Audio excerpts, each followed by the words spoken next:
తిరిగి BCN news కి స్వాగతం.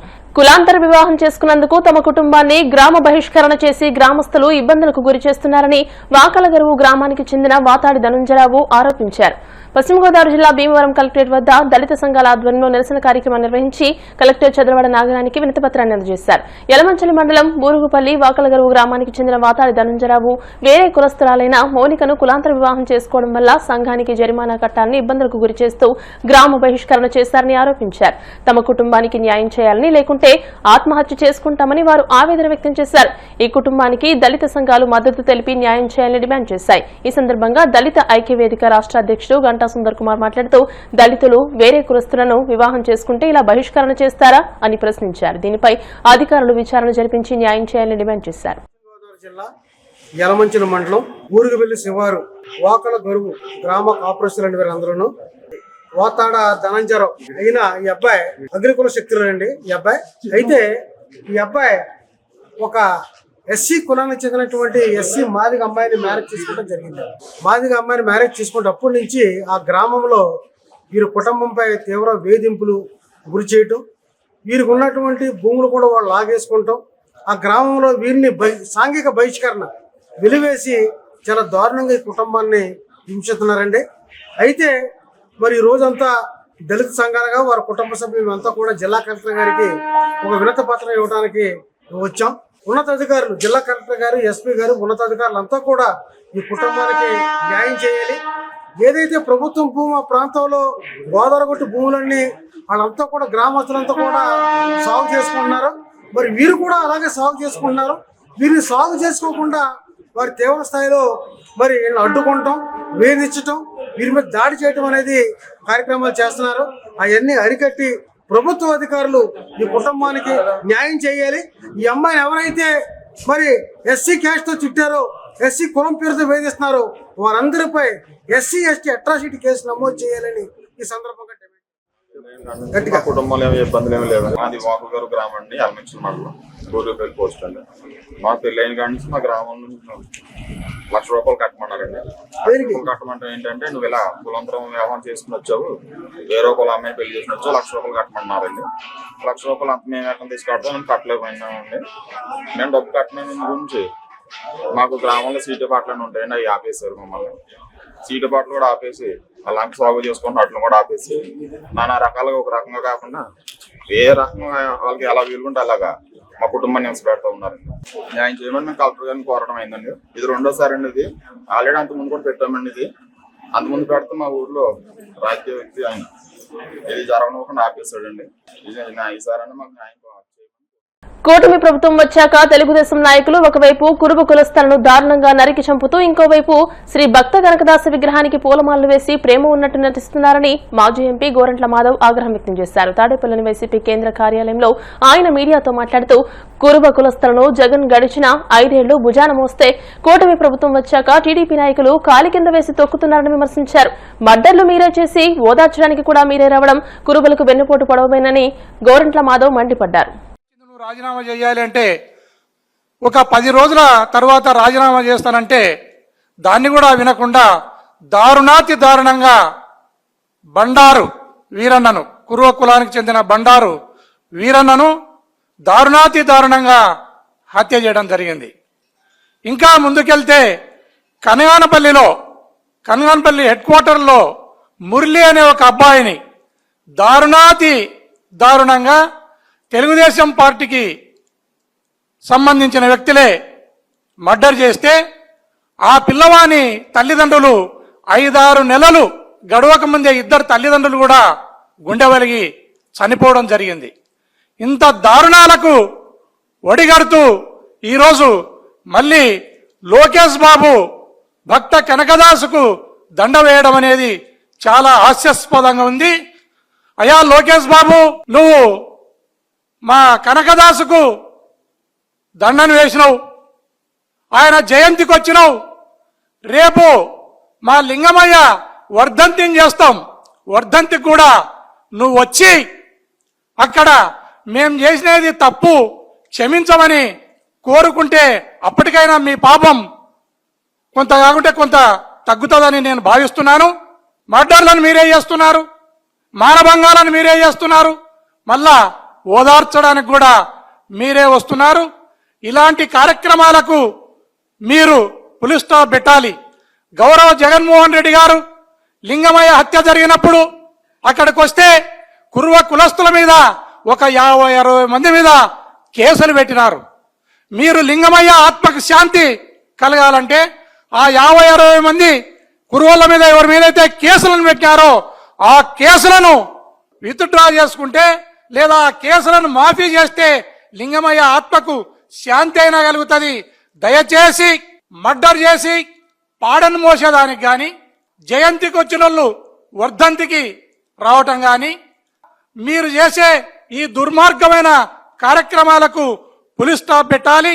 మమ్మల్ని మా కుర్వ కులస్తులని జగన్మోహన్ రెడ్డి గారు భుజాన మోస్తే 5 ఏళ్లలో మీరిప్పుడు కాలు కింద వేసి నలుస్తా ఉన్నారు.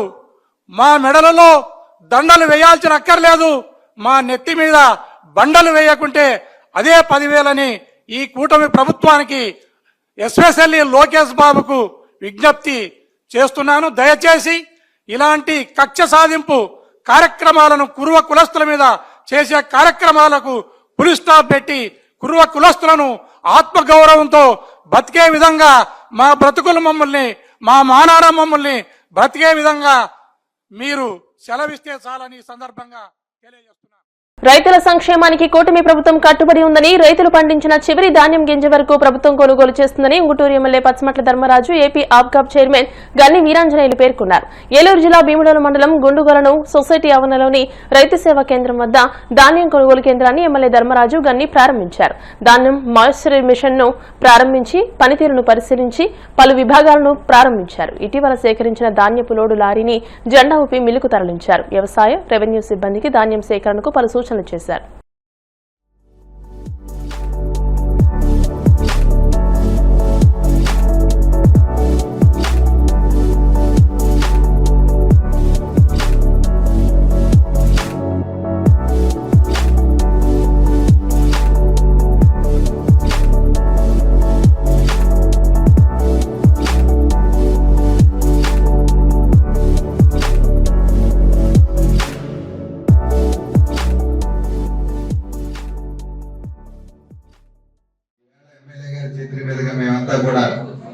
మన ఉంగుటూరు నియోజకవర్గంలో మొదటి ధాన్యం కొనుగోలు కేంద్రాన్ని ప్రారంభం చేసుకోవడం చాలా సంతోషదాయకం.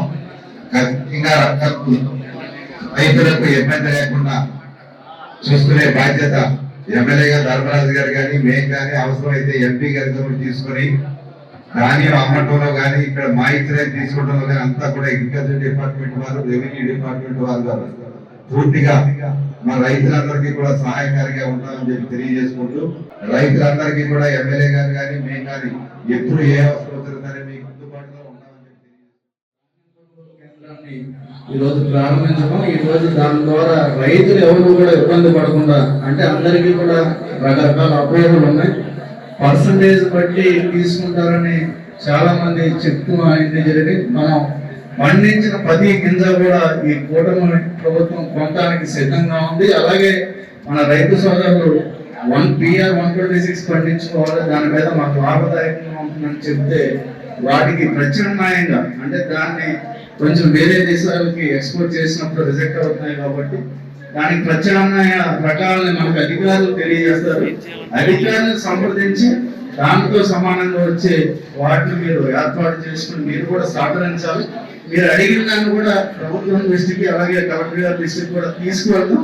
మన అన్నగారు ఆంజనేయులు గారు, నేను ఇద్దరం కూడా కలిపి మనకి మొన్న మోతా తుఫాన్లో చాలా మంది రైతులందరూ కూడా ఇబ్బంది పడితే ఆ రోజున మన ఎంపీ మహేష్ గారు కూడా దగ్గర నుండి అన్ని పర్యవేక్షించి అన్నిట్లో కూడా జాగ్రత్తగా నోటు చేయించుకొని అందరికీ రైతులకు ఎప్పుడు కూడా అందుబాటులో ఉండేటట్టు ఈ కూటమి ప్రభుత్వం ఎల్లవేళ రైతుల సంక్షేమాన్ని, రైతుల అభివృద్ధిని ఆశిస్తూ ముందుకు వెళ్తుంది. అలాగే మనకి కేంద్రం నుంచి కూడా ఈ రోజు కమిటీ వచ్చి వాళ్ళు కూడా పరిశీలన చేస్తున్నారు మన మోతా తుఫాన్ గురించి. మనం మీకు ఏది అవసరమైనా సంచులు కానీ, మోక్షన్లు కానీ అన్ని రకాలుగా ఎటువంటి ఇబ్బందులు లేకుండా, ఎందుకంటే మీరు గతంలో చూశారు, మనం మీ అందరికీ కూడా ఎప్పుడు లేని విధంగా 48 గంటల్లోనే రైతులు వేస్తామని చెప్పి 24 గంటల్లో కూడా వేయడం. గత ప్రభుత్వంలో మనకి చూస్తే 1600 కోట్లని బాకీలు పెట్టి రైతులకు వెళ్ళిపోతే మన కూటమి ప్రభుత్వం రాగానే ఆ బాకీలన్నింటిని కూడా తీర్చి ఇప్పుడు 48 గంటలు వేయడం, అలాగే ఈ ఖరీఫ్ సీజన్ లో కూడా మీ అందరికీ కూడా 48 గంటల్లోనే ఈ ధాన్యం డబ్బులన్నీ కూడా పడటం, అన్నింటికి కూడా రైతులకి ఎప్పుడు సేవ చేసేటట్టు, అలాగే వాళ్ళకి అవసరానికి అనుగుణంగా మీ అందరం కూడా ఆంజనేయులు కానీ నేను కానీ మా సొసైటీ చైర్మన్స్ కానీ అందరూ కూడా అధికారులు కానీ ఎటువంటి ఇబ్బంది లేకుండా రాబోయే కాలంలో ఖరీఫ్ కూడా విత్తనాలకు కూడా ఇబ్బంది లేకుండా అన్ని కూడా సమకూర్చేటట్టు అధికారులందరితో కూడా మీరు మాట్లాడండి, అవన్నీ కూడా ఏర్పాటు చేస్తామని మీ అందరికీ కూడా తెలియజేస్తూ, ఎందుకంటే మన ముఖ్యమంత్రి నారా చంద్రబాబు నాయుడు గారు, మన ఉప ముఖ్యమంత్రి పవన్ కళ్యాణ్ గారు కూడా ఎంతో శ్రద్ధతో మన వ్యవసాయాన్ని లాభదాయంగా ఉండేటట్టు రైతులు అభివృద్ధి చెందిందనే ఈ రాష్ట్రం కూడా అభివృద్ధి చెందిందని నమ్మి మొత్తం రైతులకి అందుబాటులో ఉండేటట్టు చేస్తారని మీ అందరికీ కూడా కలియుగ ప్రత్యక్ష దైవం తిరుమల శ్రీ వెంకటేశ్వర స్వామివారిని పలువురు వైసీపీ నేతలు దర్శించుకున్నారు. వీఐపీ విరామ దర్శన సమయంలో మాజీ మంత్రులు అంబటి రాంబాబు, నారాయణ, వైసీపీ నేత మధుసూదన్ స్వామివారి సేవలో పాల్గొని మొక్కులు చెల్లించుకున్నారు. దర్శనానంతరం వీరికి రంగనాయకుల మండపంలో వేద పండితులు వేద ఆశీర్వచనం అందించగా ఆలయ అధికారులు స్వామివారి తీర్థప్రసాదాలు అందజేసి పట్టు వస్త్రంతో సత్కరించారు.